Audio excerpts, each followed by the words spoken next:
Shalom alaikum, Bapak Ibu, saudara-saudari yang dikasihi di dalam Tuhan. Sebelumnya saya mengucapkan selamat hari Minggu, selamat beribadah dan melayani Tuhan. Mari kita berdoa. Bapa di dalam nama Tuhan Yesus, terima kasih untuk waktu ini. Sebentar kami akan belajar firman-Mu. Mohon kiranya Roh Kudus yang menolong kami, sehingga kami sanggup memahami kebenaran firman-Mu ya Bapa. Dalam nama Tuhan Yesus, kami berdoa, haleluya, amin. Bapak, Ibu, saudara-saudari yang dikasihi di dalam Tuhan. Hari ini, Minggu 13 Desember 2020, kita akan belajar dari Yudas 1 ayat yang ke-11.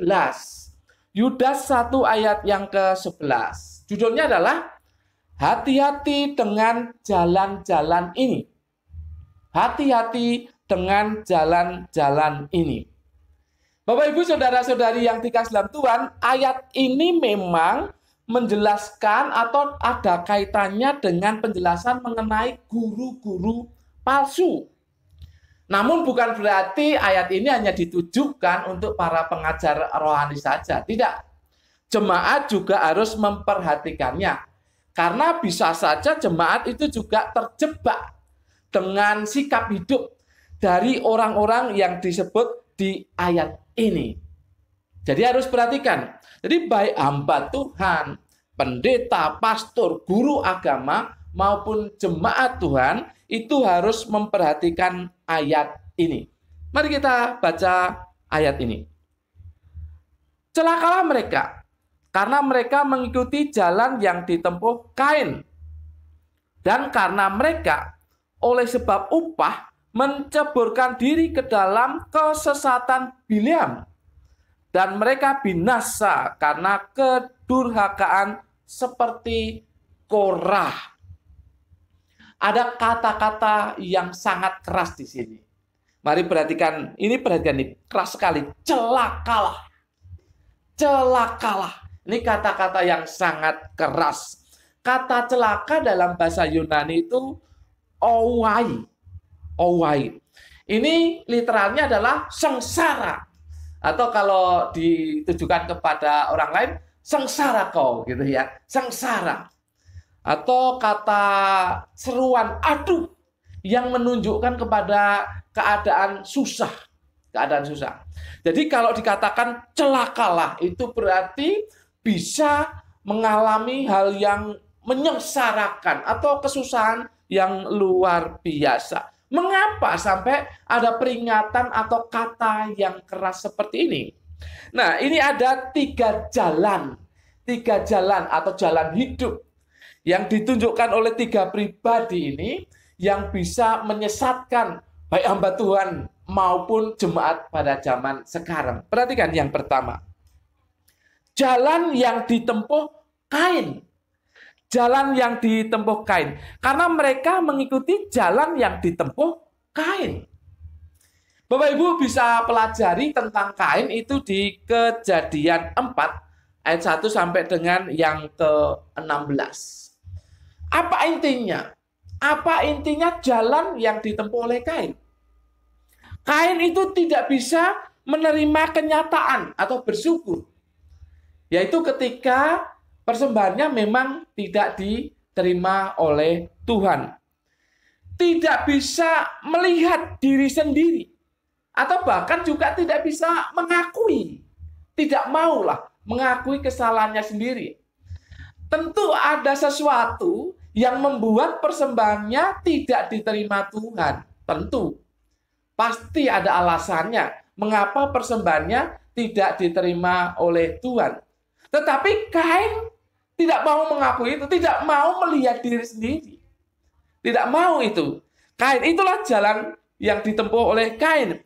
Tidak bisa menerima kenyataannya, bersyukur saja. Memang saat itu Tuhan tidak menerima persembahannya. Mungkin lain kali akan menerima. Tapi Kain tidak bisa. Jadi dia tidak bisa melihat ke diri sendiri. Apa sih yang menyebabkan persembahan saya tidak diterima Tuhan? Nah, Kain tidak mau melihat hal yang seperti itu. Kemudian jalan yang lain, yaitu iri hati. Iri hati. Dia iri hati, kenapa persembahan Habil yang diterima? Dia iri hati. Rupanya tidak hanya iri hati. Kemudian dia menjadi panas hati dan marah. Marah. Ini berkembang, perhatikan. Dia iri hati, lalu panas hati dan marah. Marah kemudian dendam. Dendam. Dia menyimpan dendam. Dia menunggu waktunya untuk melampiaskan dendamnya itu. Jadi dia dendam. Iri hati, marah, lalu dendam, dan membenci. Bahkan membenci saudaranya. Dia membenci, bahkan membenci saudaranya ini. Yang terakhir, paling puncak, dia membunuh. Dia membunuh. Bapak Ibu perhatikan ini jalan yang ditempuh oleh Kain. Jalan yang ditempuh oleh Kain tidak bisa menerima kenyataan, tidak bisa bersyukur, tidak bisa melihat ke dalam diri sendiri, tidak bisa mengakui kesalahannya, menjadi iri hati, lalu panas hati, lalu dendam, dan kemudian membenci, bahkan membenci saudaranya, dan lalu membunuh. Intinya dia membuka hati, membuka dirinya terhadap dosa, dan mengikuti petunjuk dosa. Itu jalan yang ditempuh oleh Kain. Kemudian yang kedua, lihat, menceburkan diri ke dalam kesesatan Bileam. Sekarang kepada pribadi Bileam. Jadi Kain sekarang pribadi Bileam. Bapak Ibu bisa pelajari tentang Bileam di dalam Bilangan 22 sampai 24. Sampai 24. Tetapi menarik di sini. Oleh sebab upah. Oleh sebab upah. Ini ditulis di depan. Oleh sebab upah menceburkan diri ke dalam kesesatan Bileam. Oleh sebab upah. Bileam rela mencelakai orang lain dalam hal ini. Mencelakai bangsa Israel.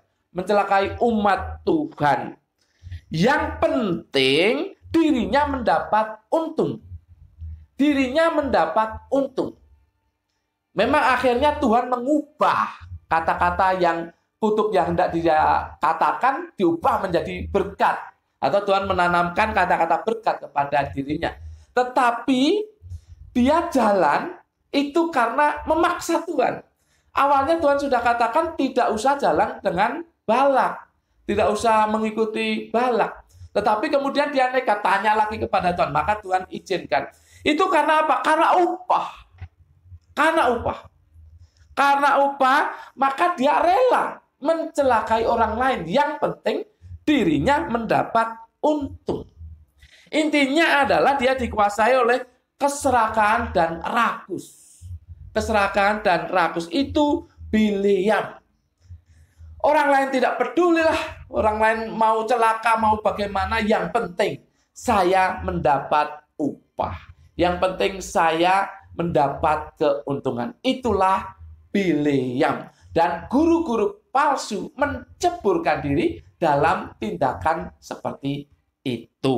Lalu yang ketiga, durhaka seperti Korah.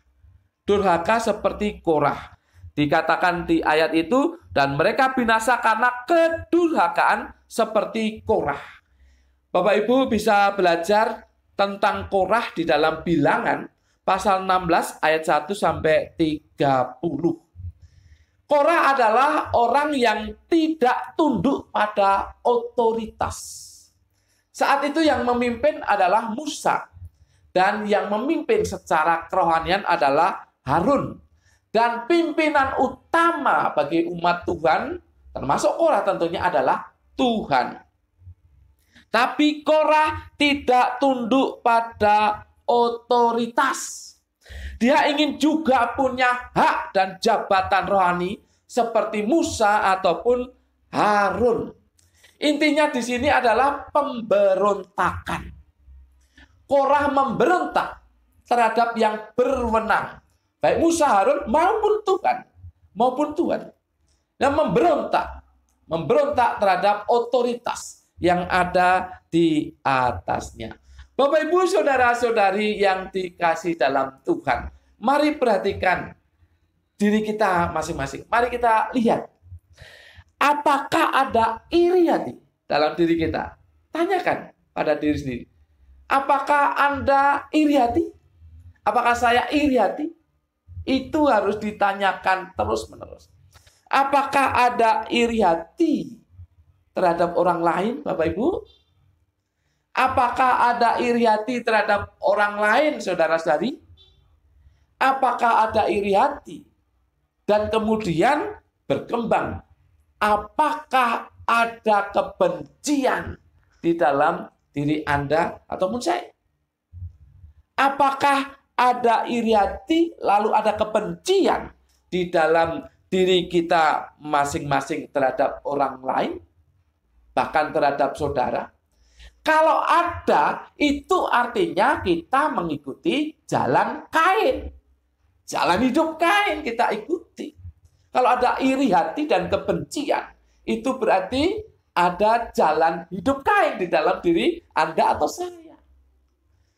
Kemudian pertanyaan yang selanjutnya, apakah ada keinginan atau pikiran yang penting saya? Yang penting saya, orang lain tidak peduli. Mau sengsara kayak, mau celaka kayak, mau menderita kayak. Apakah ada pikiran itu dalam diri Anda dan saya? Yang penting saya. Yang penting saya diuntungkan. Tidak peduli ya orang lain mau apa. Yang penting saya untung. Apakah ada pikiran dan keinginan seperti itu dalam diri Anda atau saya?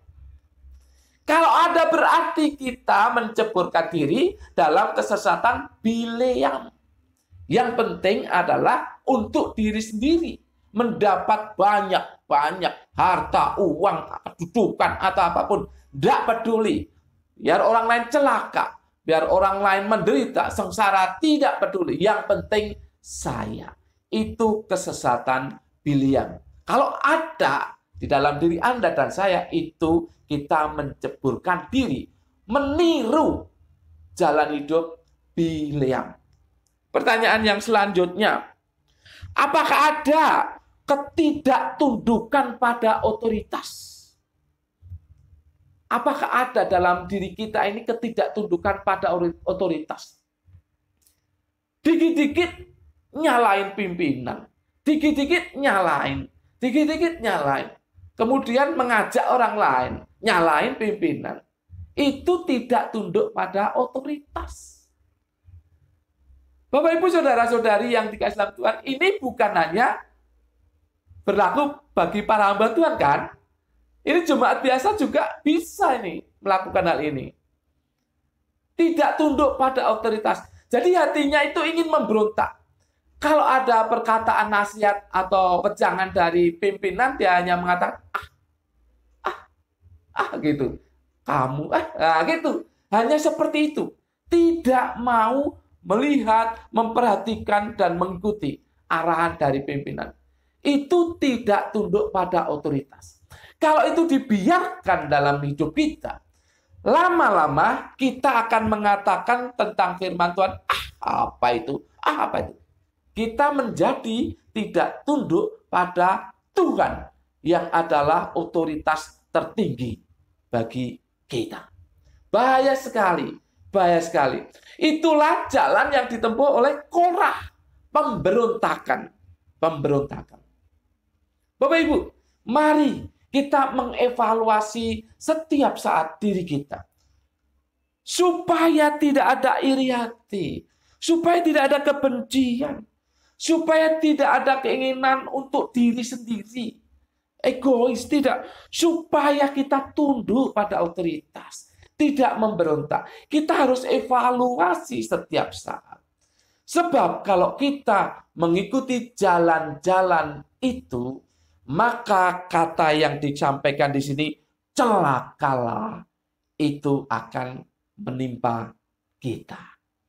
Bukankah kita tidak mau menerima celaka dalam hidup kita? Maka jangan ikuti jalan Kain, jalan Bileam, jalan Korah yang iri hati, benci, egois, dan memberontak kepada pimpinan. Kalau kita tunduk, kita tulus melakukan kegiatan ini, kegiatan apapun juga, tulus melakukannya demi kemuliaan Tuhan, dan kita tunduk pada arahan-arahan, maka tidak ada celaka dalam hidup kita. Sebaliknya adalah terberkatilah kita. Bapak Ibu mau celaka atau terberkati? Tentu Bapak Ibu mau terberkati. Mari kita berdoa. Bapa, dalam nama Tuhan Yesus, terima kasih atas peringatan keras yang disampaikan oleh Yudas bagi kami juga saat ini. Supaya kami tidak mengikuti jalan Kain, jalan Bileam, jalan Korah. Karena itu jalan-jalan sesat yang membawa kepada celaka bagi hidup kami.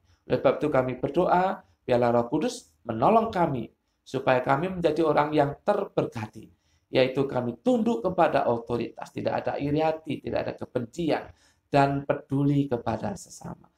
Terima kasih Bapa. Dalam nama Tuhan Yesus, kami berdoa dan mengucap syukur. Semua yang percaya katakan amin. Tuhan memberkati Bapak Ibu, saudara-saudari senantiasa